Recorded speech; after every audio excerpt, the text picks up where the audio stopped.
Welcome to the Boneyard with Steve Robertson. As always, I am your good friend and host, Steve Robertson, here on the magnificent Monday edition of the Yard. Long drive back from Columbia, Missouri. It was a good trip outside of the football game.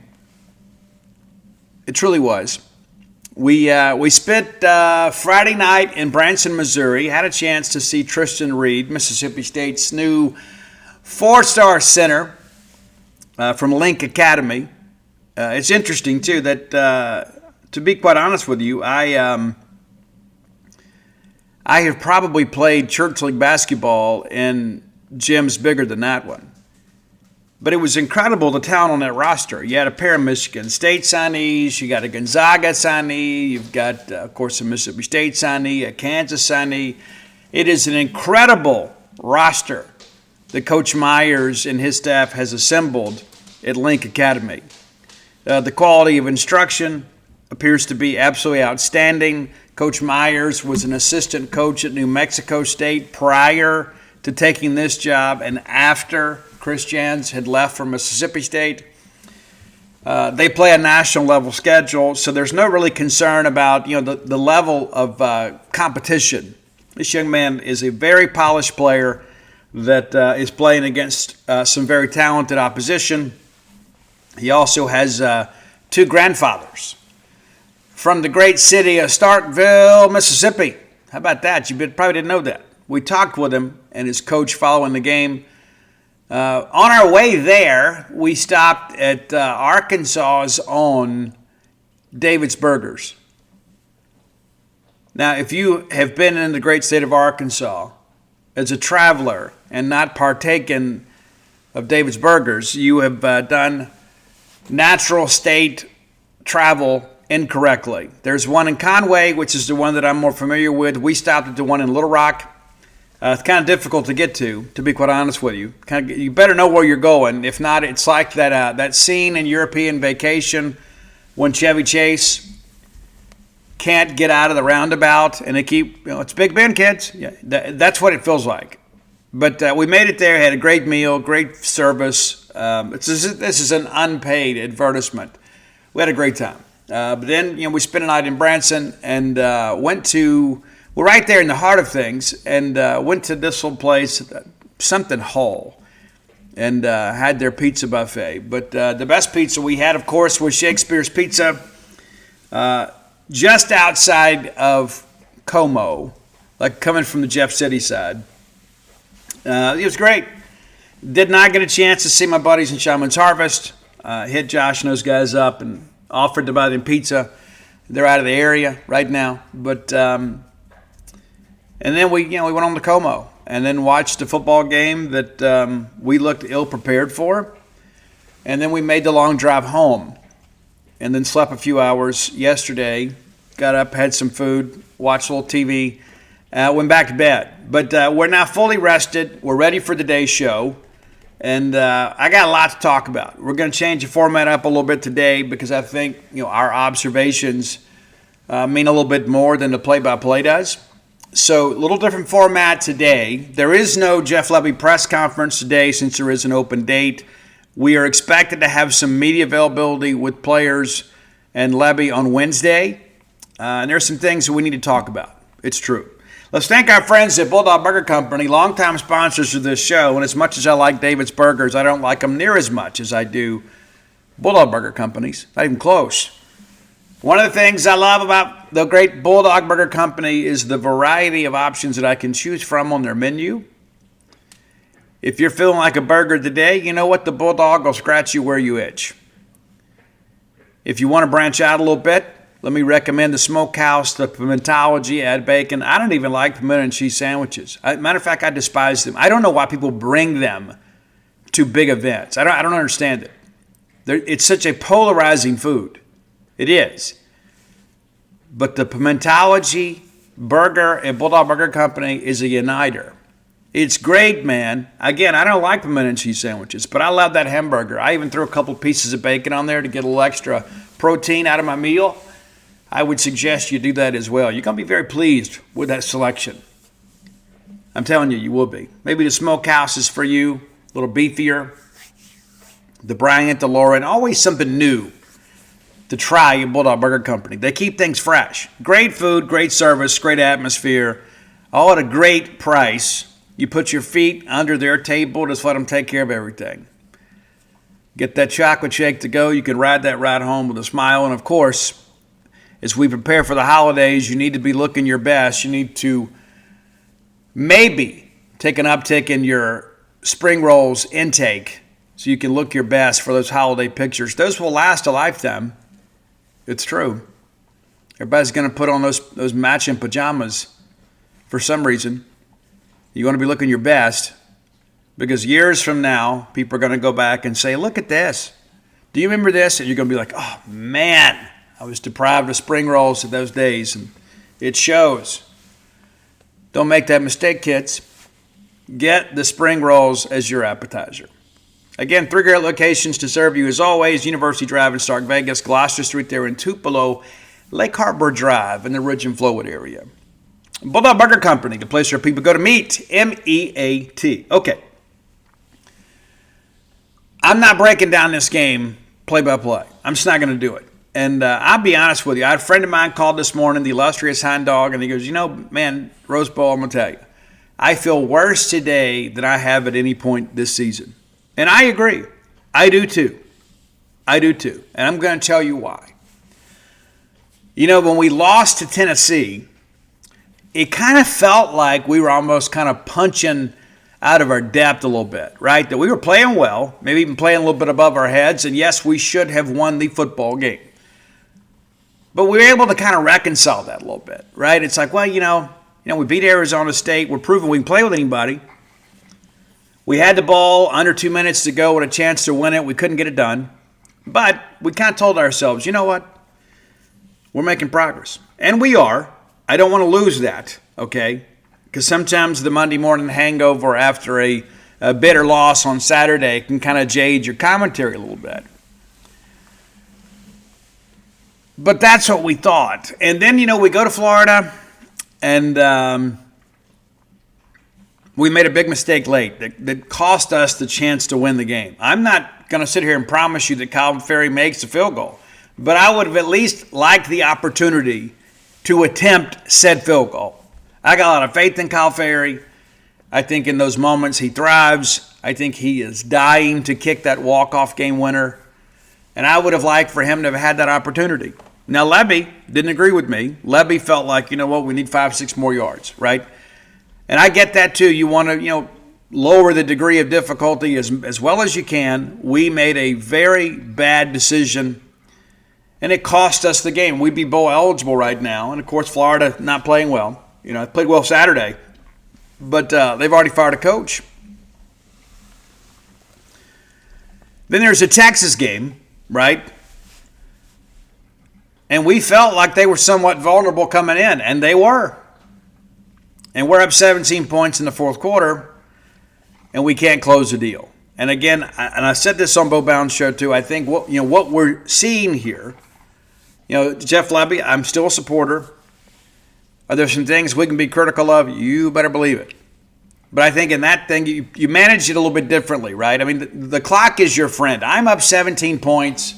The clock is my friend. I'm going to spend as much time with that play clock as I possibly can. Now, the offensive coordinator in Jeff Levy, and there's still that aspect, right? Those guys are always go, go, go, go, go, right? You're looking for the kill shot. And could you imagine how much fun it would have been the final 10 minutes of that game at Davis Wade Stadium if you're up 24 points against Texas, right? Defense can tee off. You know what I'm saying? It's just, I get that aspect of it. You'd like the kill shot. And I don't like to play not to lose. But discretion's a better part of valor. When you got a 17-point lead, you got to get them home. You got to get them home. You do. And that's coaching. Now, the players will tell you we got to execute better. That's true. Because sometimes, as a coach, you almost have to manipulate this thing like you would if you were playing a video game. All right, here's what we're going to do. Blake, we're going to wind this thing down. We're going to snap it with 2 seconds to go on the play clock. This is your first read. If it's not there, I want you to do this. But above all things, I want you to move the sticks and keep the chains moving. I don't want you thinking about a touchdown. I want you thinking about a first down. We're going to use this clock to our advantage because desperation leads to mistakes by your opponent. And the more that clock ticks away, the more desperate they're going to become. And we mismanaged it. We did. All that's been documented. Georgia comes in here. We feel like maybe we can play with them. We find out pretty quick we can't, but that's easier to reconcile. You say, you know what? Georgia's one of the best teams in the country. They're a top 5 recruiter, perennial team that's always in contention for 4- and 5-star type players. And then we go to Missouri. Now, I hoped to be competitive against Georgia. Hoped to. I expected to win this game. Fully expected to win this game. And it's some of the things you do when you're driving home in between truck stops and trail mix and coffee is you do a little self-examination. And I've kind of began to ask myself, am I unfairly judging this group of Bulldogs? I don't think I am, but I am open to that possibility. Maybe my expectations are not based in reality. Maybe. It's difficult for me to kind of reconcile that within myself because I believe we should have won the football game. And one of the things that really frustrates me about this particular game is that they're not more talented than us. They're pretty much on par. They're one of our contemporaries. You lose to Tennessee, Texas, Georgia, you can say, you know what, those guys have more talent than us. Listen, I'm not one that looks for ways to excuse defeat, but that's the reality of that. I can say Georgia is a better football team than Mississippi State. I don't even need to play the game to know that. I've watched it enough to know that. The same could be said for Texas. Now, everybody's got some flaws, and everybody has some injuries that pop up, and injuries are part of the game. There are things that happen over the course of a season. That's part of the game, because having quality depth is part of being a great football program. And if you don't have it, you're not a great football program. That's just how life works. You say, well, we'd have won if so-and-so wouldn't have been injured. It doesn't matter. It's still your responsibility to win. That's one of the things that I appreciated about Mike Leach. He didn't want to talk about injuries. And I asked him privately. I said, Coach, what's the deal with the injury thing? What's the deal with this? Why do you want to talk about that? He goes, man, I feel like coaches are just making excuses. To get up here on a Monday press conference and talk about how beat up they are and they're missing that guy, they're laying the groundwork to say, you know what, that's why we lost. He goes, it's my job to go put a winner on the field regardless of who's available and who's not. That's my job. And that's correct. It's every head coach's job to find a way to win, period. I'm certainly not going to accept defeat on Monday. We're playing a game on Saturday. And if that's the defeatist attitude that persists in any athletic program at Mississippi State, cut that cancer out immediately. I don't care who you are. I don't care if it goes all the way to Lee Hall. If we have people up there that are ready to admit defeat on a Monday before we play a game on Saturday, then they don't need to be involved in the Mississippi State experience.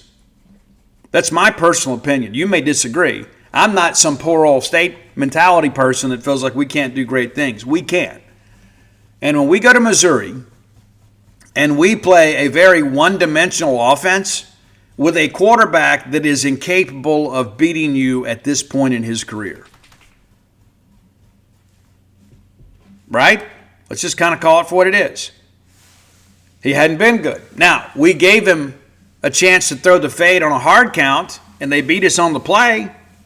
But if we play disciplined football, it's a different scenario. But what I don't understand, and what I'm not willing to accept, is that we knew that they were going to be run heavy. We knew it. And we could not formulate a plan and basically in 2 weeks to prepare, right? I mean, we've known, it's not like they put new things on tape last week because they were off. So we've known exactly, put A&M. I'm getting out of sorts here. But you've had 2.5 weeks of that film of that kid, Zollers, to prepare and say, you know what, we got to change some things up here. I'm going to dare that kid to beat us. I'm going to dare him to throw the football. And the fade is obviously the easiest pass to throw. Doesn't require quite as much precision or timing, because there's an adjustment by the receiver. You throw it up and you let your guy go make a play for you. But despite the fact that we knew Ahmad Hardy was going to be great, we knew the backup was very capable, we allowed that kid to run for 300 yards. Now, he had something to do with it, right? It didn't like we just laid down. But that's the concerning thing for me, is when you know what they're going to do and they do not have markedly better talent than you and they are still able to do that, that's a concern. Like if you and I go out there and play a pickup basketball game, right? I'd need to get on the treadmill before we did it. But in the event that's the case, if we went out there and played pickup basketball game, and I knew that you couldn't go left, and I let you beat me to the right over and over and over again, number one, kudos to you for playing to your strengths, but what a shame there is on me that I couldn't deny you that. I should have made you uncomfortable, right? I should have forced you to go left. And that's how I feel about this. I don't care if you got to go up there in a goal line stand. You've got to force the quarterback to beat you. I can't just sit back and let Ahmad Hardy go right over and over and over and over and over and over and over again. You just can't. And we did. And that's got to change. And I want to take you back maybe on a journey, right? Let's go back and let's talk about this Arizona State game. Do you guys remember that? We won the game, right? And sometimes we forget. My honest opinion is, in some respects, in the minds of perhaps astute college football coaches that play against us, I think in some respects we got exposed way back in the second half of week 2. And some of the teams that we have played, and maybe this is to our credit a little bit too, some of the teams that we've played have not been talented enough to exploit what is perceived as a weakness. Right? Do you remember this?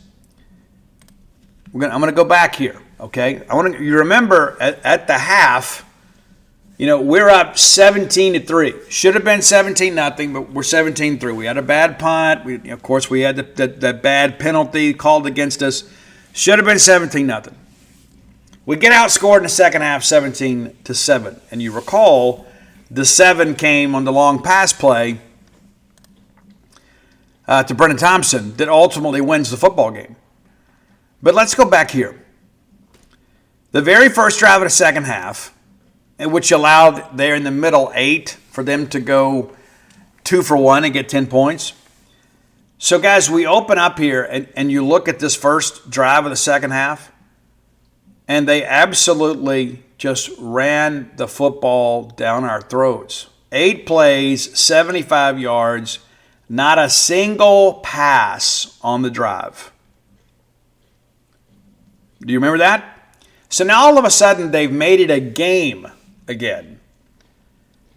Then all of a sudden, we get a win here on their second possession of the third quarter. We get a win on first down, and then they have to, on second down, kind of be a little more aggressive. And we're able to get off the field. And then they closed the third quarter with kind of a mix, but it's mainly running the football. So when they had to get back in the ball game, and granted, to their credit, hey, they're a pretty good running team. At least they were at the time. And this is even when they had, they were missing a running back. But I think in many respects that we were somewhat exposed in the second half against Arizona State. And then we made some adjustments, right? But let's kind of work through this a little bit. Okay, together as friends and family as we can. We didn't really play anybody for a while that could run the football. And let's go back and kind of look at this together. Again, because we love one another. We do. We do. We do. You know, people, players and all them come and go, but you and I, we do love each other. We're here for the duration. But you go back and look at that Arizona State game. They ran for 251 yards. And then you play Alcorn. They're not going to be able to run on us in a year, right? I mean, the talent differential is just too much for them to overcome. They ran 27 times for 68 carries. And then there's Northern Illinois. And we talked about that extensively, about how pedestrian they were on offense. They had one pretty good running back, but we knew that possessions are going to be limited for them. They were going to have trouble throwing the football. They run for 125. And then we play Tennessee. And Tennessee's not what they were last year, right? They're not. And they got us through the air, if you recall. 335 yards passing. They ran for $131. And if you go back and kind of look historically, you know, Josh Heupel runs just enough to keep you honest, but he's in many respects kind of like Jeff Levitt. They want to throw the football around. They want the chunk play. Then we play Texas A&M. Texas A&M, one of the best teams in the country. They run for 299 yards against us. Then you play Florida. And, you know, hey, Ball's a great back. They get $172, but you remember in that game late, we were able to make some adjustments and make some plays. So give our staff some credit there. Again, one of the better backs in the country, and we actually take a step in the right direction. Then we play Texas. And this, I think, is one of those kind of anomalies. We played well early, but because we got a lot of separation in this game, they had to abandon the run. Now, they ran 32 carries. You know, A&M ran for 54, just so you know. But 32 for 72. Give our staff some credit. However, the game itself kind of dictated them being a little more pass reliant. So I think that's one of those things that we just kind of glazed over a little bit because we look at, you know, we should have won this game. Arkansas runs for 239. Georgia runs for 303. Missouri runs for 326. And so I'm going to do the math while we're here together because, again, we're family. We love each other. We do. But 239 plus 303 plus 326 is 868 yards over the course of the last three games. Now, Texas didn't show anything in their game against us. And in many respects, I don't know if Florida did either. A&M has run on everybody. But I think when you go back, teams that have the ability to move the line of scrimmage and teams that have a dynamic back have given us trouble. And again, I'm not gonna walk away from, you know, what we did against Florida and Texas. And granted, Florida's not having a great year. Texas is just pretty good. So I do want to give us some credit in that respect. But what's happened over the course of the last three games, and I kind of understood a little of that against Arkansas and Georgia because you have the running quarterback.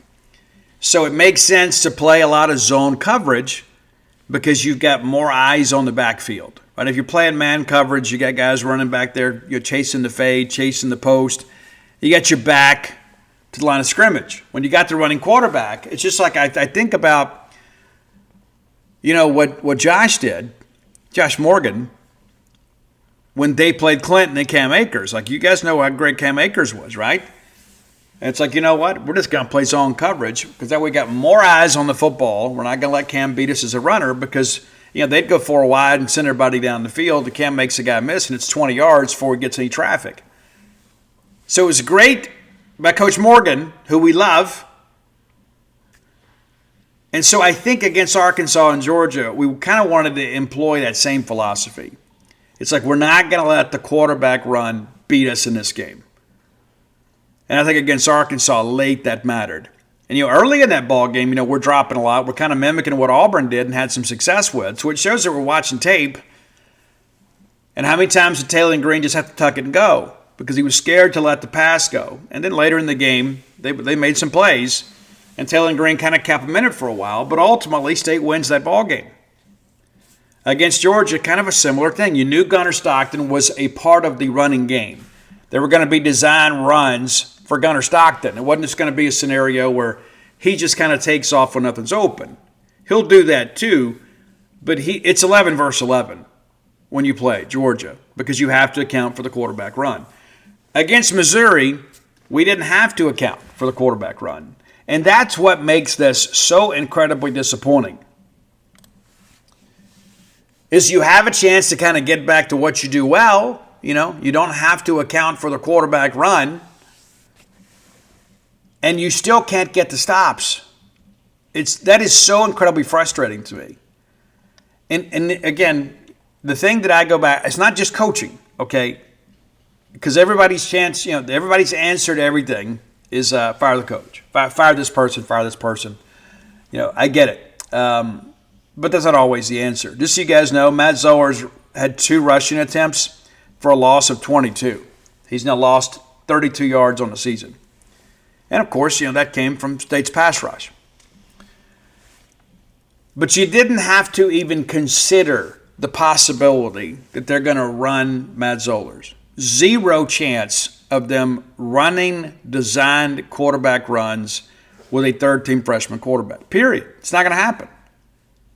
Now, when you got 2 games left to play, it'd be one thing if it's senior day and you're trying to get bowl eligible. It would make sense because there's no tomorrow. But when you're still trying to play your way in and play into a nicer bowl game, you got 2 more games you got to navigate. If this guy gets hurt, you're playing a walk-on. And that's what really chaps my hide about this. And Nick Mitchell said in postgame, we're still having some problems doing some simple things. It's game 11, okay? And if we have problems with guys fitting gaps at week 11, guys not understanding their rush lanes or their assignments, then that's on coaching. It's on them too. It's on the players as well as the coaches. But to hear that in postgame is very disappointing. One of the first things that you learn in football is how to run the football and how to defend the run. There's not a lot of fanciness with all that stuff. It's about want to, it's about physicality, it's about discipline on both sides of the line. So it's not like you're seeing something that you're unfamiliar with. And listen, Hardy's a freak. I'm not going to sit here and discredit him in any way. And the jump cut from him is ridiculous. And I really thought that Jamal Roberts was pretty good in that respect too. They do a good job of jumping to the next hole. They do a good job cutting back. Very, very polished and well-coached running backs. And we didn't tackle well. And that's something the last couple of weeks has kind of been our undoing. And I get it. Everybody's a little bit banged up this time of year. But, so are the teams that we're playing.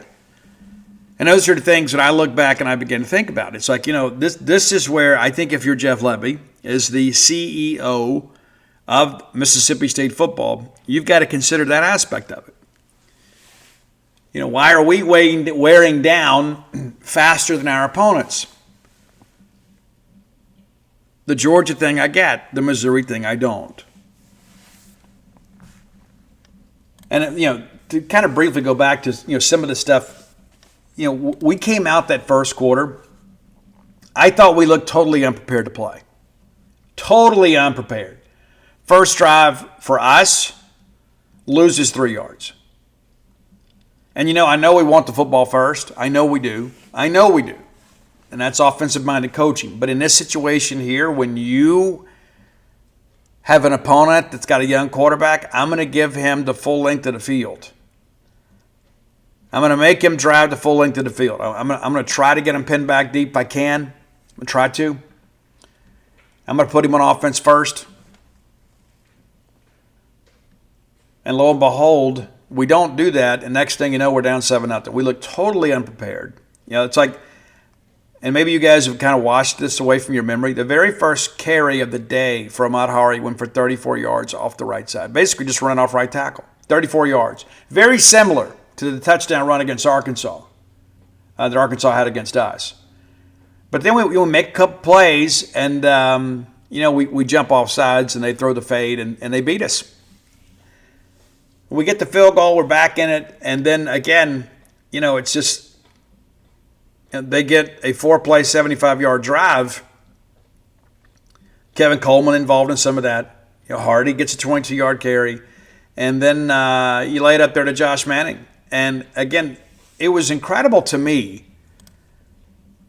to give credit to Mississippi State that despite the fact that we were kind of getting bludgeoned on both sides of the line in the first quarter, we kept fighting.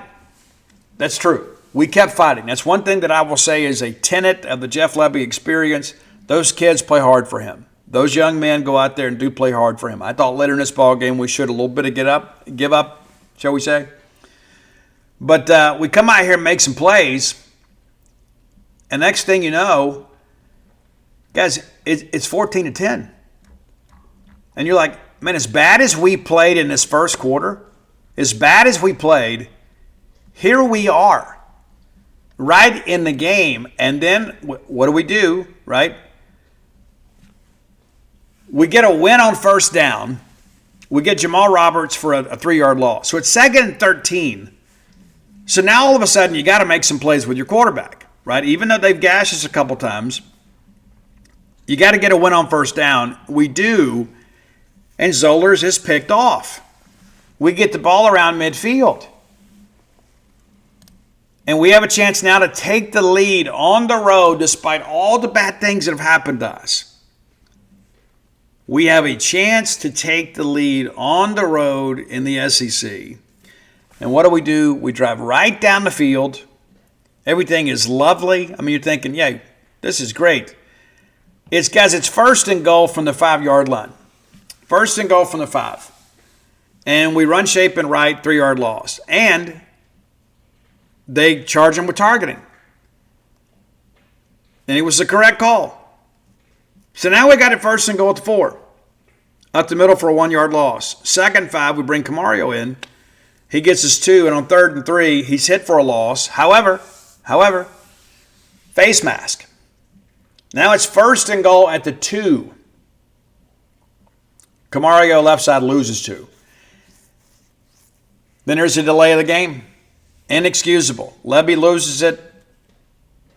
It's 2nd and 9. Shaping off the left side for 2. Of course, this is when we're going back to old school offense, just QB power. And we try to get it to say, they break it up? And then we're going to just take a field goal here. We're just going to take a field goal. And then we can't execute it. Something as simple as that. We can't execute that. That's a problem. Because, here's the thing. If you make that field goal, it's 14-13. All of a sudden, everybody kind of draws up a little bit. And while you'd like to have the lead, you're still in it. It's like, man, we've overcome so much. On the sidelines, you're walking up down there, boys. Hey, we've weathered the storm. Here we go. But instead, we can't execute the snap on a chip shot field goal. And it's returned to our 23-yard line. Now it's 21-10 after they score. And let's be honest about it. It really felt like the game was over. I don't know how you guys felt. That's how I felt. And, of course, they get the ball coming out of the half. We need some things to happen. We're able to force a fumble here. And we get the ball back and a chance to climb back in it. And we do. Shaping on the touchdown run, 21-17. So, again, we've overcome so much. And again, you think, you know what? Hey, we had this. Guys, we should be winning this game. That's what you're saying on the sideline. We should be ahead. And despite the fact that we had that incredible 1st and goal situation, and it felt like the referees were bailing us out. But to be fair, Missouri was committing penalties. But you get their leading tackler out of the game, and you still can't run the football. That's a problem. So it's 21-17, and then we get the stop. Defense does a great job here, and it's one of those big things too. You got to get plays, and you get the win on first down here because of a penalty. So they're behind the sticks. They end up converting, but then there's the big sack. Big Calvin Dinkins is credited with the sack because it's intentional ground and it wasn't even close. And that's what young quarterbacks do when they're under fire. So we get the ball back with a chance to take the lead. What do? 3 plays, -9 yards. It's crazy, man. Nothing on first down, and all of a sudden it's 2nd and 10, and then we're incomplete, and it's 3rd and 10 and shaping a sack for a loss of 9. And from there, the game was pretty much over. Because they had the 72-yard run from Hardy to make it 28-17, and then we have the pick that bounces off Anthony Evans' hands, is scooped up by the air, returned for a touchdown at 35-17. And again, credit to our kids, we didn't quit. Camario comes in, leads us on a touchdown drive. Then we get a punt. But, from there, it was just, there's really no point in continuing to talk about this. But I commend our kids for playing hard. But we've got to be better defensively. And we've got to prepare our players better defensively. Again, anybody can hand off. Anybody can hand off. And when you go back and look at these numbers too, I mean, it turns my stomach. I don't know how it is for you guys. Guys, he was 8 of 15 for 112 yards and a pick, and we sacked him twice. And he threw 2 touchdowns. And one of those, of course, comes on the hard count. Guys, he didn't do anything. He did nothing to hurt us. They could have pulled a kid out of the stands and just hand the football off. Hey, you're going to hand it left, you're going to hand it right. Don't mess up a snap count. And that, to me, is the misery of this whole thing. Give Missouri some credit. Give him Hardy a lot of credit. I just don't understand how a team that can't beat you through the air beats you. And really not just beats you, but kind of embarrasses you. And, of course, a couple of those touchdowns come by way of pick 6. We lose this game by 22 points. And there's no saying what would happen on the ensuing drive if you end up punting, right? But you give them 14. You take that away, it's 35. It's a one-possession game, right? And you go back again to us missing that field goal, and not even handling that as well as we could. And so it looks worse maybe perhaps than it is. But I'm not going to look at our football through that lens and say, well, this play goes, those plays matter. They matter. Mississippi State has to make those plays, period. We have to make those plays. I'm not going to adopt this whole thing. Well, we won 2 games last year, Steve. We got 5. We're turning in the right direction. That's true, but I'm not going to concede anything at this point. We still got to play quality football. And I can promise you this, even though I picked us to go 5-7 at the beginning of the year, I'm not going to sit back here and say, okay, well, we've achieved our goal. The Egg Bowl doesn't matter. By gosh, it does. Chance for us to get bowl eligible, chance to kind of diminish their playoff resume, and it looks like they should be in, barring some absolute craziness in these last couple weeks. But we got to do our part and forget the fact what they're doing. It's what we're doing and what we need to do. They just happen to be the next team. And there's a lot going on. There's a lot of noise in and around Oxford. That should be, a distraction to them.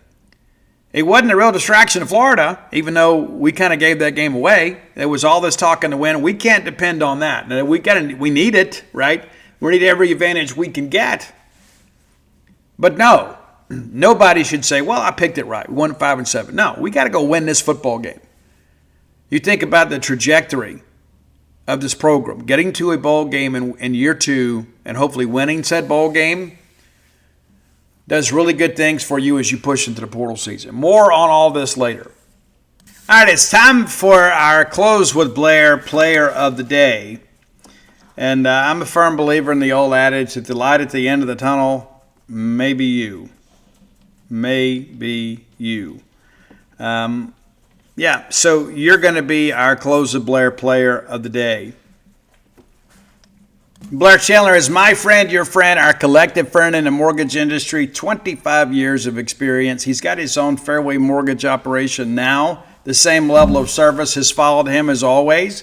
Give him a call or text today at 601-500-2344, 601-500-2344. Blair has been with us for many years now. He tells me that 2 of you are going to have the dream of home ownership come true for you in the month of December. That is so great, man, to be able to enjoy the holidays in a brand new home. Listen, maybe it's time for you to start thinking about that too. Yeah, maybe the dream of home ownership has eluded you before, but now Blair's making magic for other Mississippi State fans and really fans of all schools, right? He doesn't discriminate. Hit him up at 601-500-2344. Whether you're looking for your first home, your next home, your retirement home, or perhaps that game day condo, which might be more affordable than you think, Blair has all the answers. Visit closewithblair.com today. All right, now time for today's Top 10 list. As always, brought to you by Calido Guitars, Calido Guitars.com. I have done business with them on multiple occasions. I got a guitar stand, I got a gig bag, I got a Steve Vai signature original that I cherish. It may leave here with me, just so you guys know. I love it. I love it that much. But Calido Guitars could be your one-stop shop for all your stringed instrument needs. They don't just do guitars, but they do specialize in them. They're guitar players too. They're not just people out there just going and grabbing a box and putting it out there on a UPS truck and sending it to your house. They're setting this guitar up the way you want. If you've got specific needs, you can call them. They'll answer the phone. They'll take care of you. We've had some listeners that have done that. Calido Guitar is going to give you some great incentive to do business with them. Use promo code BSR. That gets you a 10% discount. Yeah, already off their low prices. It gives you the Ken folks, right? The Boneyard discount with BSR. Gets you 10% discount. Gets no shipping cost. And how great is that this time of year, right? No sales tax unless you live in the state of Texas. And they're going to make a 5% donation to the Bulldog Excellence Fund based on your purchase price. So the more you spend, the better instruments you're going to get, but the more Mississippi State's going to benefit. Yeah, you can use that promo code in person, online, or over the phone. They just want to do business with you. These are Mississippi State people. They have family here in Starkville. And again, they're guitar players. And how many times in the past you order something and it's not exactly the way you want it? You don't have to worry about that with them. They're going to give you great service before, during, and after the sale. Be sure and check them out today. CalidoGuitars.com. Calido Guitars.com. All right, every so often we look forward to what's going on in music, what's happening, what the future looks like. I do a lot of classic rock on this show, but I do like the modern rock. I just like rock, okay? I just like to rock, and perhaps you do too. So I pulled out this last week's Biggins Countdown of Sirius XM Octane. I'm going to give you my 10 favorite songs from that list. Not in their order, but in my order, even though we have a couple that are similar. One exactly the same. So we talked about the Pretty Reckless here with Taylor Momsen lately, and she, of course, was part of our Bad Company tribute album, Top 10. And I think you're going to enjoy her. She has this very raspy, authoritative rock voice. There's a lot of people that are operatic. She's just, man, gritty, and I love her. But it's For I Am Death from the Pretty Reckless at number 10. Number 9, a band that's kind of like the rest of the scene, kind of where things are going, with kind of this, I hate to say it, but it's kind of like the auto-tune, kind of mechanical, computerized type rock. But I dig this track. It's a band called Windwalkers, and we're going to go with Hereditary. That's your number 9 track. Number 8, a band that we love. They're talking about taking a little bit of a hiatus just because, the mental health aspect of it. There's a lot of time on the road. But I got a friend that's closely affiliated with this band that says there's nothing to worry about. But it's From Ashes to New, and it's the new track, New Disease. Been out a little while. I think you'll have some fun with that one. If you like From Ashes to New, it's going to be right where you want it to be. All right, number 7. This is a band that I like some of their stuff, and some of it I'm just kind of unaffected by, right? I mean, there's just some bands that I can put on and I can listen to everything. There's some other bands where I kind of skip around a little bit, and Hollywood Undead is one of those. Like, I love The City of the Dead. Oh, I love it, man. Oh, I love that track. The new one that's out now is called Savior, and it's a little different for them. It's a little more melodic, I guess you could say, if that's possible for them. But that's your number 7 track today. Number 6, we featured them last week on a top 10 list. It's Dayseeker, and of course, it's one of their newest singles, Pale Moonlight. That's your number 6 track today. Number 5, man, I love this track. I do. Now, the singer almost has kind of a top 40 quality voice, and I think it kind of works on this one, right? There's some guys you feel like they're like rocking out of convenience. I think this guy's a real rocker. He's just got a cleaner voice. Maybe he's taking better care of himself. I don't know. But it's a band called The Funeral Portrait. And the great track is Dark Thoughts. The chorus on that, well, it's not one of those things that makes you think that it's a darker song. Very uplifting chorus in some respects. Lyrical commentary is a little different. But the composition of this song is very interesting. I think you're going to have some fun with it. Number 4. They made headlines where they announced that Adam Gauthier was working on new music. We're talking 3 Days Grace. They still got Matt around. And so they've kind of done some dual vocalist type stuff. And I think it really comes off well on the new track, Kill Me Fast. A lot of kill and death and funeral on this list this week. But 3 Days Grace, Kill Me Fast, your number 4 track. Number 3, I like this one a lot. Number 1 is because our friends Sleep Theory, who inspired the title to the personal memoir, When the Bottom Falls, based out of Memphis. Man, we got into those guys before they were even signed, and it seems like every time I turn around, they're on a major tour, or they're doing a collaboration with some other up-and-coming band. That's the case here. Number 3 is Never Tell and Sleep Theory's Break the Silence. And I love the sound of Sleep Theory. I do. That's one of those bands I can just put the album on and hit track 1 and then let it roll. Number 2, the title of this track is going to sound maybe a little more macabre than it truly is. Another band that we met at Rocklahoma a few years back. Thanks, Mark. It's the band I Prevail, and we've featured them on this show many times. The track is called Into Hell, but it's basically like a love song. It's a rocking song, but it's like, I would follow you into hell, you know. And I don't know that anybody's worth that. But all of that understood, I think this is a song that, again, just kind of shows that I Prevail is going to have some staying power. You know, they had the problem, and this is where record companies get involved. And so, like, the first big song they had is they covered Taylor Swift's Blank Space. And so people got this, I don't know, this false narrative. People are like, well, these guys are not for real. They're not. What are they doing? Well, you do what record companies tell you when you're trying to make it. They probably never do that now. And so they came out the next album, showed a much harder version of themselves. And I think you're going to dig these guys. If you don't know them, you should. Dan and I had a chance to meet them. They were super cool. Super cool. But Into Hell is the one of the hottest tracks right now on modern rock radio. But number 1. And it's pretty much been number 1 on Biggins since its release. I think it's a spectacular song. I think it's phenomenal, in the words of Ben Howland. It's Bad Omens' Spectre. Now, I've shared with this you guys before. One of the things that I love about music is because of how it makes me feel, right? That's me, right? There are some songs that take me places that I haven't been in a while. You know, we talk about music being a time machine, and there are just some songs that kind of stir up some creative interest in me. This is one of them, and it's a song that doesn't necessarily fit my personal life. However, I can be very empathetic when I listen to this song, and a lot of it is because it reminds me so much of the still suffering addict. There are so many people out there. I have not forgotten from whence I've come, and there are people out there that are more than happy to remind me. Not that I care about what they think. I'm not running for office.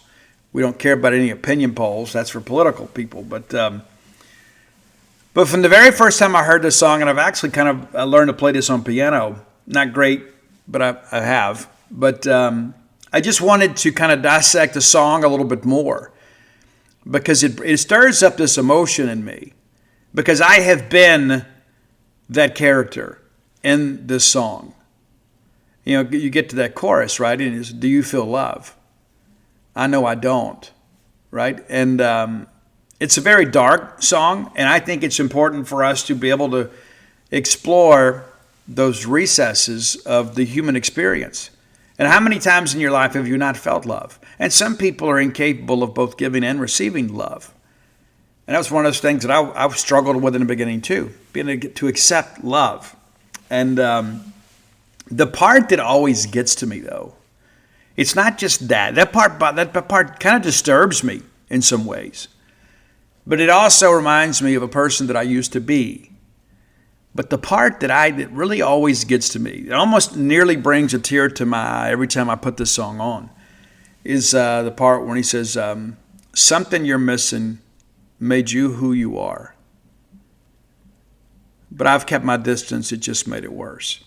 Right? And that's one of those things that I think about, like, I'm not necessarily talking about failed relationships, but, when you try to genuinely help somebody, when you give of yourself to try to help people, that are dealing with, chemical dependency or alcoholism or depression or suicidal thoughts, and there are some people that just are not ready to receive what you have to say. And that's kind of where this song takes me. It takes me to that very, very sad place when somebody is not ready to be helped. And then there are other people out there that never experience love the way that you and I do. There are some people that they go through this and never truly have any of that. I won't share the name, but someone very close to me years ago, before they passed, told me, I've never known love. And I've never known love the way that you've experienced it. So I see the way that you and Dana operate, kind of move around, the understanding you guys have. And let me just sit here and tell you, it's not always been perfect by any stretch. But I know that I'm with who I'm supposed to be with. And this person who loves us both said, I've never had that. I've never had someone that I truly believed was my biggest fan. I've had people that have loved me as well as they could, but I've never had that connection with somebody where it just kind of felt almost cosmic of sorts. Like it's beyond social convention. I've never met anybody that couldn't live without me. That's a tough pill to swallow. You know what I'm saying? And so that's where that song kind of takes me. It takes me back to that moment where somebody that I loved kind of confessed some of the darkest pain in their lives, that they've never truly felt loved. And so I share that with you because I hope that you are not cut from that same cloth. And a lot of it too, and I think about my own recovery in that respect, in the beginning, I had such walls up, right? I didn't want anybody to get close to me, and mainly because I was scared of getting hurt. But I have seen some things that I will never unsee. And I have felt some things that have left a bit of a scar. And every so often you kind of run your finger over it, right? To remind you that at one point you were alive and that you've overcome something. But I was probably very difficult to love. And that's me being honest with you guys, because I didn't always reciprocate the way that I should. And that's a difficult aspect, right? And but she loved me through all that. So she could see something in me that said, you know what, one day, he is going to spread his wings and fly. And I want to be a part of that. And that's very humbling. It makes me very grateful. And I'm not going to sit here and act like she just saved me. We saved each other. She had some issues too. And I think between the two of us, we've kind of found a way to deal with our imperfections and in some ways see them as beautiful, right? When I met her, Dana was broken in many respects. Now, she was on the come up, right? She was beginning to heal herself, but as you learn the pathology of somebody you love's, former romantic life, you begin to kind of realize, you learn, right? You're like, oh, well, and of course it's all one-sided, right? But you learn. The deals that people make with themselves to feel attractive or to feel love. And it's amazing what we're willing to trade for that. I mean, it truly is. And I would submit to you that nearly everything that we do is in hopes of receiving love, for somebody to accept us for who we are and where we are and as we are. And that maybe perhaps they see some potential in us that we don't see in ourselves. Right? I would say 90% of the things that we do is in some respect to appear attractive to other people. Not so much for ourselves, but for others. No matter what people tell you, oh, I'm doing this for me. No, you're not. You're doing it for approval the majority of the time. And that's what we all want, is for somebody to validate our existence. Whether we're in a good place or not, we want people to validate our pain or validate our progress. We want somebody to recognize where we are and where we're going, and maybe perhaps they can help us get there. And I see all these people, there's so many people out there that are just so dishonest with themselves. And that's the biggest lies we tell are the ones we tell ourselves. It's like, well, I don't want to marry somebody for this reason. I want them, the number one reason that anybody should marry is for love and to be loved and to give love. It is a two-way street. There are a lot of consumers out there. There are a lot of tourists that will come in and out of your life. But when you meet your soulmate, even if things don't always have a storybook ending, it changes you as a person because there is an equality of sorts within the relationship. And my hope and sincere prayer to you today is if you don't have that at some point you will. Next segment of the show brought to you by Campus Bookmart, a Starkvillian institution. Man, we love Campus Bookmart. And why? Because they have the things we want. We can't get enough Mississippi State gear. Mom, don't overthink it. Don't. I know you want to get like the cute gift that sends everybody over the top. The safest bet, the most reliable bet, is to get everybody more Mississippi State gear. Whether it's apparel or gift ideas or things you need to, detailing out, your fan cave, So, we'll see. We'll see what happens. But the reality of the deal is we're not hard to please, despite what people may think. We love Mississippi State. We want to celebrate Mississippi State. And we can do that with that new quarter zip, perhaps some new polos. You can't go wrong by doing right. And you do right by shopping at Campus Bookmart. Visit them next time you're in Starkville or check them out on the World Wide Web at campusbookmart.net. Use promo code BSR. You know it well. That gets you free shipping on all orders over $75. Any order less than $75, absolutely incomplete. All right, let's take a look at some things. The weekend that was, we watched the end of this at Shakespeare's Pizza. But guys, it's 30-3 at the break if you're South Carolina. Right now you're officially eliminated from bowl contention. And you start working through all this and you start thinking, where are we going to fill the spots? Well, it's going to be tough. But Texas A&M has shown a will to win. Man, they came out in that third quarter and they looked absolutely possessed. And that's good coaching, man. How many teams in the Southeastern Conference would be down 4 scores at the break and even think about winning, much less pull it off? They outscore Carolina 28-0 in the second half. And that last possession from South Carolina was like something that one of us would have called. It was ridiculous. And then Lenore Sellers doesn't even give his receiver a chance on the last play. Craziness, man. The buzz you heard is Mississippi State's new baseball commitment. The interview is done. We are working up a graphic, so that'll be announced here shortly. We'll let him have his moment. But We had to pause the show just a little bit to get that done. Back to our recap here. We mentioned the South Carolina choke job. Oklahoma, huge win for the Sooners, man. They go into Tuscaloosa and win that game 23-21. And you know as well as I do, remember last year Jackson Arnold had that huge game for Oklahoma to beat Alabama, just absolutely wore them out.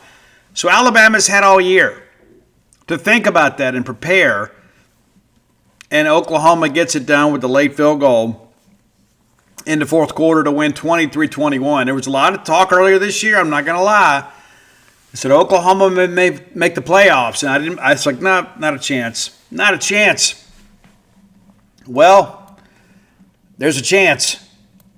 And that's why we play the games, right? And this Oklahoma defense obviously has been really good. Ole Miss got the better of them, obviously. That was a big surprise. Give Lane Kiffin and the Rebels a lot of credit. They put up 34 points. But Oklahoma's two losses are to Texas and to Ole Miss, two teams that are ranked very high in the FBS ranking. So Oklahoma gets Missouri and LSU. Missouri's in Norman. LSU's in Norman. So Oklahoma, in some respects, kind of controls their own destiny with two games to play. They could be 10-2 and 6-2 in the SEC, not have to go to the SEC title game, so that they can build their resume right there in Norman. Texas and Georgia. This didn't prove to be the game that people expected to be. Georgia in the fourth quarter just absolutely destroys Texas. As I have said many times on this show, I don't know if anybody is better at halftime adjustments in college football than Kirby Smart and his staff. It was 14-3 Georgia at the break. Arch Manning and the Longhorns pulled to within a score in the third. It's 14-10, and then it's all Georgia the rest of the way. All Georgia in a 35-10 game. Texas now 3 losses on the year and likely out of the FBS playoff. We'll see what happens when they play A&M. We'll see. Maybe you can climb back in late. They'll need some help. It's tough to think a 3-loss team could make it, but maybe the right one could. They'll get Texas. They'll get Arkansas at home this week, and then A&M to close it out on the 28th. So, again, Texas in a good position in that respect, but they need some help. Florida drops to 3-7. Give them credit. They made a game of it, and it really felt like at halftime that Florida may pull this thing off. It's 24-20, and it felt like the Gators were there. And then give Ole Miss credit. They outscore on 14-0. And there were a lot of fourth downs in this game for both teams. Ole Miss gets stopped. Florida gets stopped. And then the Rebels win it 34-24. They put it away late. Florida had a chance to win, couldn't get it done. The Rebels are 10-1 now with an open date. And, Florida, of course, 3-7, just kind of playing out the string, officially eliminated from bowl contention. Lacey, the running back from Ole Miss, big game for him. 31 carries, 224 yards. We'll see a healthy dose of him come battle for the Golden Egg. Tennessee does not cover but does win. They take care of New Mexico State 42-9. And it appeared like they may be able to cover, maybe. And then the fourth quarter, they just kind of took their foot off the gas, and the Aggies score kind of a garbage touchdown late. But Tennessee wins 42-9. Tennessee, also a 3-loss team, and you got to feel like they're on the outside looking in. It took a late touchdown from LSU, but they beat Arkansas. And give that LSU defense a lot of credit, too. We talked about them earlier in the year, that they could be a team that could be somewhat elite. Well, they get punched in the mouth right out of the gate. Arkansas out to a 14-0 lead after 1. Tigers run the second quarter and lead 16-14.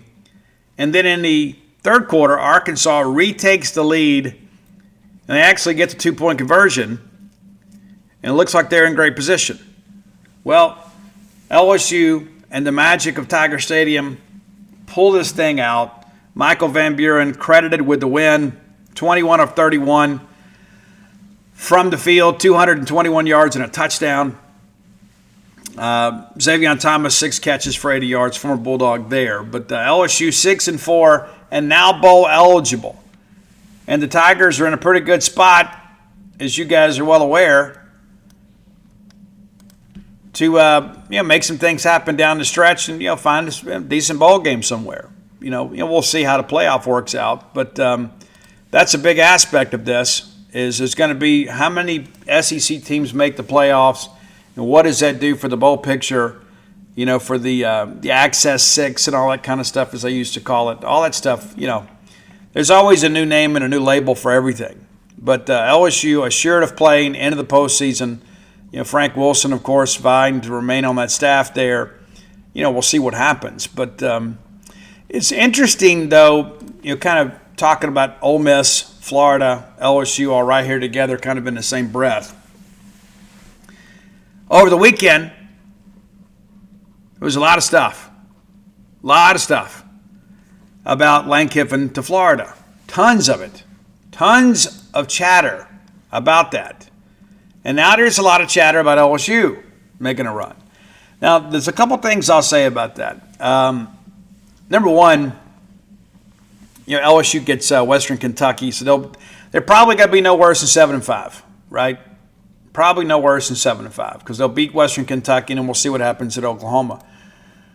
But I just get the sense that everybody involved with Florida, LSU, Auburn, it's not even about right now. Everybody would say, they'll say the right things on the record. It's about our student athletes and about salvaging something from this season. Everybody's focus is really on what's next. And then, if you're Ole Miss, and I know there's a lot of unrest on the Ole Miss side. I know that for a fact, right? I mean, we see it.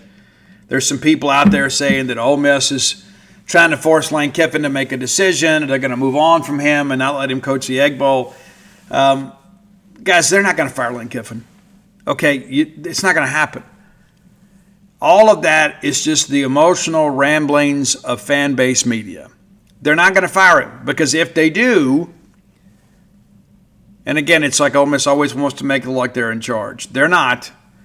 If they do, they got to write him a check and get nothing in return. They're not going to fire him. It'd be ridiculous to do that. Ridiculous. Now, some would say, with the buyout's not that much. There's some truth in that, too. But in these days where third-party dollars are so precious, it makes no sense to do that. None whatsoever. We got to have a decision before the Egg Bowl or this week, whatever. It's just not going to go out that way. It's not going to happen that way. Now, I was told earlier today that last week it really did look like Lane Kiffin was going to Florida. But then, later in the weekend, it looked like they may be able to sustain that. Ole Miss may be able to retain him. I don't know if Kiffin decided Florida wasn't the right move for him, or perhaps Florida decided Kiffin wasn't the right move for them. I don't know. But now that LSU is in the mix, Lane Kiffin holds all the cards. And he has no incentive to make a decision right now. The longer he waits, the more money he's going to make, whether he gets it from Ole Miss, whether he gets it from LSU, or gets it from Florida. There's no reason. And it's an open date right now. And, of course, all these people are like, keep your phones handy on Sunday. Guys, there's no way. And people believed it. People are like, maybe they know something. They didn't know anything. They didn't know anything. They still don't know anything. They're not the people to be trusted. You're in the middle of pushing for the playoffs. You have the rivalry game coming up. And a chance to kind of put things, remove all doubt.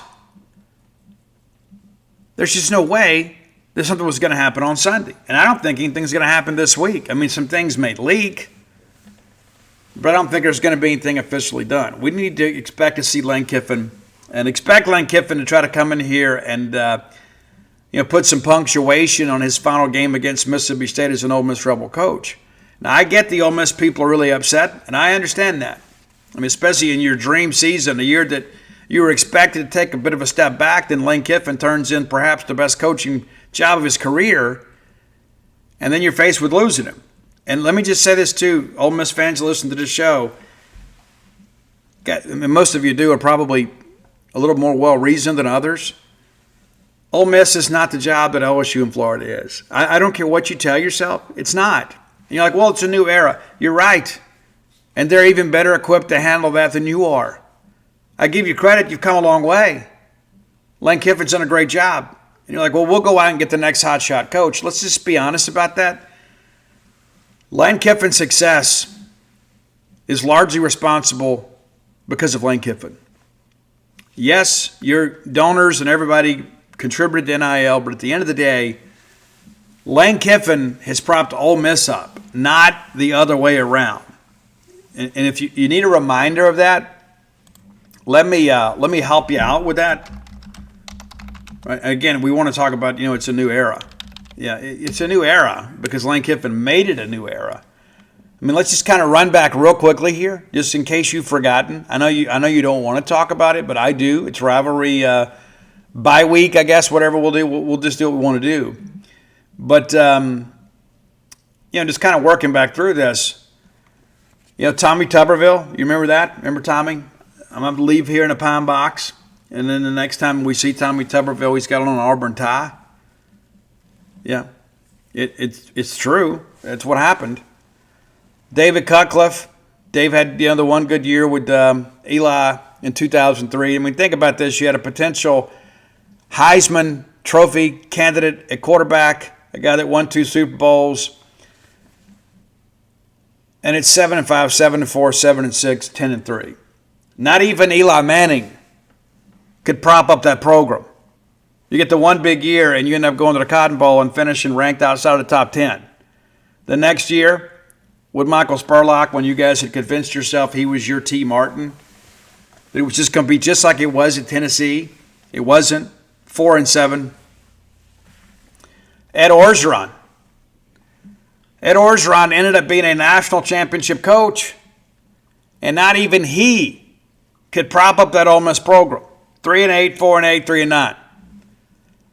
Houston Nutt, a guy that was a perennial contender for the SEC West Championship. Not even Houston Nutt could get it Ole Miss to Atlanta. Back-to-back Cotton Bowl wins, and then 4-8, 2-10. Yeah, it's true. And then Hugh Freeze comes in, who did a much better job when they were rules. Get you guys turned around. You get the bowl game in 12, and it's 8-5, 9-4, 10-3, and everything seemed to be going great. Of course, all of that was ill-gotten gains. And then all of a sudden, under the NCAA microscope, 5-7. Then there's Matt Luke, a guy that loves Ole Miss with his entire heart, a guy that wore the uniform. And love just wasn't enough. Not even Matt Luke. Not even a guy that loved Ole Miss with all his heart could prop that program up. Ineligible. Bowl ban for 17 and 18. And of course, there were a lot of people in the fan base media said, it's not going to be a bowl ban. Not going to be a bowl ban. There was. And then the next thing you know, Lane Kiffin shows up. They go 4-5 in a regular season, win their bowl game to finish 5-5. So just to recap there, that's 5 straight non-winning seasons. 5 straight. And then Kiffin gets it going. 10-3, 8-5, 11-2, 10-3. And of course, in a great position right now. And so there's no ifs, ands, or buts in many respects. It's the glory days of Ole Miss football since Johnny Vaught left. But there have been some very talented people that have done a lot of great things somewhere else that really struggled to make something out of their Ole Miss experience. Yeah, I remember a time when Ole Miss was an Independence Bowl mainstay, and they were proud of that. And now all of a sudden, these people want to go back to what it once was, but that's the reality of it. It's true. Kentucky, no big trouble with Tennessee Tech. I thought Tech made me make a game of it for a half. They didn't. It was 28-7 at the break, and then ends 42-10. Kentucky now 5-5, and they went away from bowl eligibility. I don't know if we would have said that a month ago, but here we are. It's not going to be easy, but it's possible. And they're going to have to do it on the road. They got to go to Vanderbilt and to Louisville. Both of those top 20 teams in the current AP poll will be awfully interesting. Going to Vanderbilt has proven to be a tougher task than people have encountered in recent years. Kind of a dog of a schedule this week around the league. There are a couple good games, but A lot of this, kind of wrangling late in the year to set up for rivalry games. 1-10 Samford will head to A&M. Let's go ahead and pencil A&M as your winner there. They'll be 11-0 when they play Texas. Missouri at Oklahoma. We talked about that one. That's going to be awfully interesting. I think Oklahoma defensively will have enough to slow down that running game.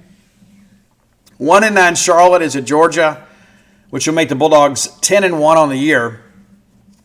Then you got the Georgia Tech rivalry game, which could be interesting. Eastern Illinois at Alabama. You know how that one's going to go. 9-1 Mercer is at Auburn. And I throw that out there with the record just because of the fact I don't know how motivated Auburn's going to be able to play this game. They're going to be excited, obviously, to look forward to the Iron Bowl, Senior Day, all that good stuff. I think Auburn wins this game, but don't be surprised if it doesn't get a little tricky. Arkansas is at Texas. The Bobby Petrino train continues to roll down the tracks in the wrong direction. Texas 7-3. We'll see how motivated they are to play after getting their tails whipped last week. But again, Arkansas 2-8 and staring 2-10 right in the face. Dare we say it? Dare we say it? Is Petrino going to go winless at Texas and then at home against Missouri? We'll see. Coastal Carolina is at South Carolina. Of course, South Carolina now eliminated from bowl contention. Coastal 6-4, playing for bowl positioning. Could be interesting. Tennessee is at Florida. That's probably your best game of the week. Maybe Kentucky Vanderbilt. We'll see. Vanderbilt favored by 9.5 right now in that game. I like Vanderbilt. Tennessee and Florida. Tennessee favored in the swamp by 3.5. That should be the case. But again, Florida, give Billy Gonzalez. They got up and played for him last week. Western Kentucky is 8-2, and they're going to go down to LSU very upset-minded. The spread's 22.5. But don't be surprised if the Hilltoppers make a bit of a game with this. I don't think they can slow down the LSU offense, but we'll see. They're kind of banged up. All right, final segment of the show brought to you by the Stark Vegas Clubhouse. The best place to stay in the Golden Triangle without any question, it's the Stark Vegas Clubhouse. If you're bringing a large group to town, and you should, this is the place to stay. We've stayed there. It is fabulous, man. You got the full-service kitchen, the wet bar, the back porch area, the fire pit area, plenty of living space, plenty of parking space, 6 bedrooms, 2, soon-to-be 3 baths. You've always dreamed of doing something like that. Like, wouldn't it be great to get everybody together under one roof so we have all that in-between time to kind of catch up and just love on each other? Well, this is your place. You've got that opportunity now. Take full advantage. Google the Stark Vegas Clubhouse. When you do, their Facebook page pops up. You can see all the pictures of all the amenities available to you and your guest. And some booking options are going to pop up too. Airbnb, VRBO, you can go that route if you want. But if you want to save a few bucks, I can help you with that. Yeah, we can get you 10% off. That's a nice incentive this time of year. Use promo code BSR10. That's BSR, the number 10, 10. Get you 10% off your stay. How about that? Google Stark Vegas Clubhouse. Learn more about it. You'll be glad you did. The premier place to stay. Just 5 minutes away from the Mississippi State campus. You can get your tailgating done right then and there. The Stark Vegas Clubhouse. Check it out today. All right, Mississippi State men's basketball, a bit more, maybe a bit of a tussle in the right phrasing, but let's just say it wasn't as impressive a win as we expected or perhaps what we needed. We got the dub. We're happy to have the win. No ifs, ands, or buts about it. We'll always take a win. There's no such thing as an ugly win.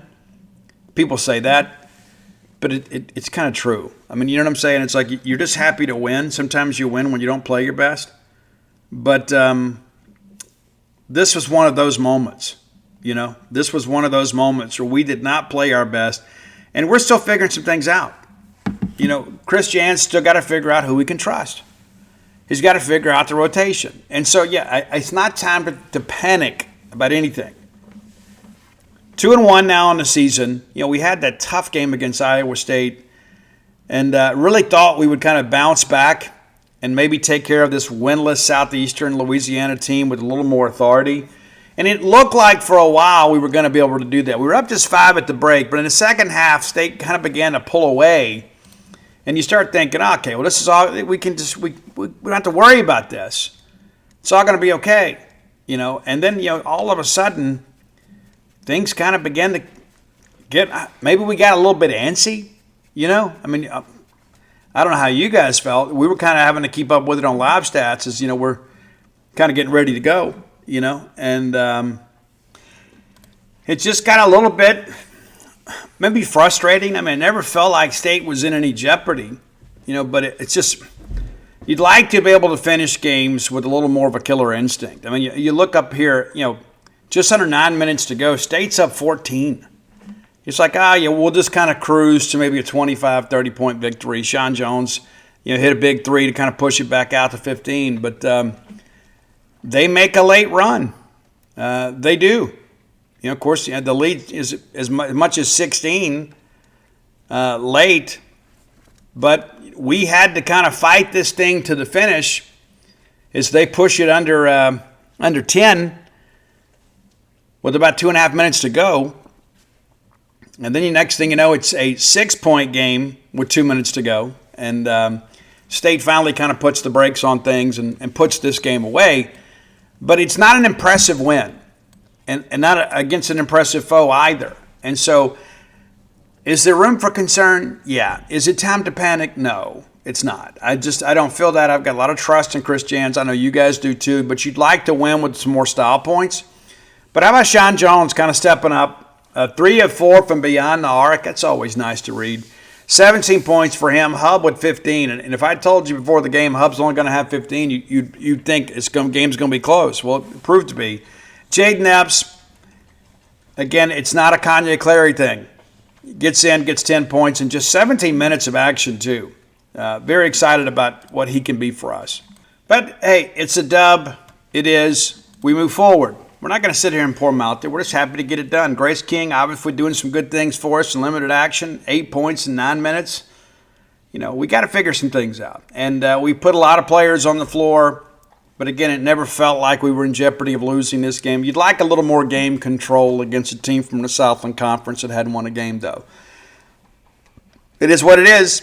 And we can be happy with the win and still be somewhat critical in the performance. But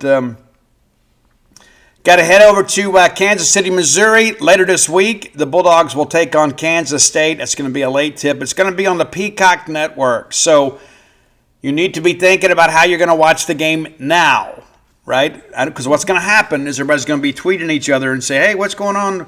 Why isn't this on the ESPN Network? It's on Peacock. So be aware of that. Let everybody know ahead of time this is where things are going to be. We'll do our best to keep you updated, but that's where it's going to be. We'll preview that game on the Wednesday show, and then we'll kind of see what happens from there. Again, we're going to have 2 games out there guaranteed, Kansas State and then either Nebraska or New Mexico on Friday. So a lot to think about this week and a lot to kind of keep up with. The Mississippi State soccer team, their season ended, and I cannot say enough about what we think about Ellie Perry and the great career she had. And she had a chance to go pro last year, elected to come back, and played in 4 NCAA tournaments. But we were disappointed with the loss. State upset 1-0 by Lipscomb. That's the second time in the first round that Lipscomb has come to Starkville, Mississippi, and won a 1-0 game on our pitch. So soccer is now over. And, again, we expected to take a bit of a step back. We did, perhaps not the step back that many people expected. First-year coach Nick Zimmerman and his staff did a good job. Lost a lot of pieces and still found a way to host an NCAA tournament game in what was considered a rebuilding year. So first-year coach, familiar with our personnel. But, I'd love to have gotten out of the first round. I don't think anything beyond that was realistic. I don't think we could have beat Florida State. But the Allie Perry and those fellow seniors have done such a great job making Mississippi State soccer matter. And that's important. We've gotten the announcement now. Denton Lord, we had to wait until he approved the graphic we made for him. Denton Lord, the right-handed pitcher from Florida, was committed to Florida, And you can read all about this for free at genespage.com. It's on my socials. He's out of Santa Rosa Beach, Florida. Committed to Florida. A perfect 10. And get this, he's 6'8", 215 pounds. Just about to turn 18. Right-handed pitcher, can absolutely rip. You guys that know a little bit about him understand this is a big deal. And guys, I've said this before. If Kevin O'Sullivan and Justin Parker want a pitcher, I want that pitcher. If Butch Thompson wants that pitcher, I want that pitcher. Those guys have proven to be incredible pitching evaluators and developers. And last year as a junior and into the summer, 97 miles an hour. And he's a strike thrower. That's the thing that's most important. Everybody talks about, well, I'll just velo the guy that throws strikes. Yeah, no duh, right? Well, he does. This is a huge, huge get for Mississippi State. Still listed right now in the ranking recruitings, because all this just broke in the last couple minutes, with perfect game to Florida. But this is going to be a nice little boost to Mississippi State's recruiting rankings if you keep up with that sort of thing. But more importantly, then Lord is a guy that we expect to come in and be a weekend starter for Mississippi State. It may take him a year. I don't know what his development path is going to look like. But the reality of it is the State has picked up another quality arm, beat out some other quality schools to get him, and the train just keeps rolling. It's as simple as that. And we started talking about top 100 players and things like that. Florida was ahead of us in the recruiting rankings. I don't know if you know, we're 9 right now. So with this flip, you got to kind of begin to wonder, well, what does that mean? Does State overtake Florida? But either way, we got a top 10 class, which is where we should live, even in interesting years like this one where there's not a lot of great SEC baseball talent within the state of Mississippi. The fact that State could still put together a top 10 class in a year where they didn't take a single home state player is awfully interesting. Denton Lord currently rated the 4th highest commitment in the Florida class. So yeah, there'll be some impact in those rankings. And we'll just kind of see how things develop. But Bulldogs doing a nice job on the recruiting trail. We picked up a baseball commitment for 2027 over the weekend. Maybe you guys kept up with that. I'm not exactly sure. But we just kind of make sure things happen. It's so interesting, too. I got post notification. As Lordy tweets out, hey, Merry Flipmas. You got to like that. You got to love that. Got to like a guy that's got a little razzmatazz in his game a little bit. Certainly excited to kind of see where things develop. With this pitching staff moving forward, with Brian O'Connor and his great ability to get guys to school, and then Justin Parker's ability to evaluate. We picked up Ethan Armbruster over the weekend. He's originally a Texas native, but now at IMG Academy. These are national level recruits because we are a national level program that is on its way to win another national championship. And I don't think it's that far off. Mississippi State baseball is back. And you can see evidence of that by what we've done on a recruiting trail. Everybody said, well, the portal class, there's going to be a bunch of Virginia kids. That's all true. But Brian O'Connor is building this program the right way. The roster construction is elite, and the recruiting rankings reflect that. Let's get ready to get out of here. I got to find something to eat. Yeah, it's been a busy stretch here. And for those of you that don't know, I fell Saturday. And when's the last time you fell?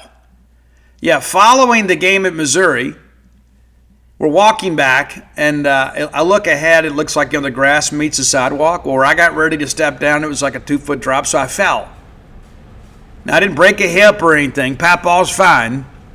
But kind of banged up my knee and my elbow. It's not too bad. Jacob Bain was more concerned about that than I was. I said, "You okay?" I think so. But a little bit banged up. But we'll be fine. We'll be fine. And it just shows you that the open date comes at a great time because even the writers are a little bit banged up. Yeah. Come float with us at True Rest Float Spa of Starkville. You can dial 662-268-7601. Speak directly to my lovely wife, Dana, and she can take you through all of it, answer any questions you may have. I wanted to go float today, but with these abrasions, I think I'll wait a day or two. But maybe you haven't been so clumsy and you deserve a break, or maybe you need a break. You deserve a break, I can tell you that. No matter what you're dealing with in life, a little time to yourself to rest and relax can be a great thing. So if you're a person that needs a reset, or perhaps you've got chronic anxiety or pain, we may be able to help you. We've helped many others. Come check us out, True Rest Float Spa of Starkville, and join us over at genespage.com. You can get 30% off, but if you want to bypass the discount, why would you do that, Steve? Because you get Paramount Plus streaming platform when you're a full price subscription member. Matter of fact, when we get done here, I'm going to go watch the latest episode of Tulsa King and the first episode of Landman Season 2. Yeah, because I can do that, right? If you hadn't done so, go to DutyNobleBook.com. You get signed copies of all my sports books and When the Bottom Falls. That includes the latest one, The Dude, that did exceptionally well. Thank you guys so much. Thank you so much for that, for your support of me and for that book. But you can get signed copies between now and Christmas. You got about 5 weeks to get this Christmas thing figured out. Don't delay.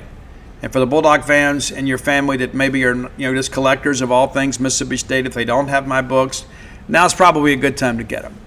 But until next time, let's all live our lives in a way we make more friends than enemies, and people can see a difference in the way we live.